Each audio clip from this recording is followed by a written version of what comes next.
به درته کنځلې کوي، تا ته به ګزار هم کوي، تا ته به سپورې ستغې هم وایي، تا ته به وایي کور نه موځه، ته به ورته خاندې، ته به یې سر چپ کې. عقل یاد کا، د مشر سره غوسه خوند کوي. هغه مشر نه دی چې هغه غوسه نه کوي. هغه زوی ډېر بدبخته دی چې د ده د بد اخلاقۍ د لاسه ده ته پلار غوسه نشي کولی.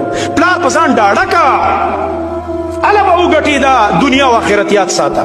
پلار دومره ډاډه کا چې تا ته خبرې هم کولی شي ښه کلاوې، تا له څپېړ هم در کولی شي په دې مخ باندې، تا له ګزار هم در کولی شي، تا د ښځې او بچو په مخ کې بې عزته کولی شي، او تا ته وایي چې بار وځه، دا زړه هم په هغه کې وي. دا نه چې ته دومره غټ بد اخلاقه چې پلار دې غلی ناست چې سړی ډېر بد اخلاقه یې، ده ته څه وویل. د مشر سره غوسه خوند کوي. کومو کورونو کې داسې مشران چې په کشرانو غوسه کوي، ګزار کوي، اواز کوي، د دې مشر خوله او لاسونه ښکلول غواړي، د ده سر ښکلول غواړي. دا مشران چې پخوا وو خلکو کې تعلیم دومره نه و، خو ادب پکې و، تربیت یې سم و.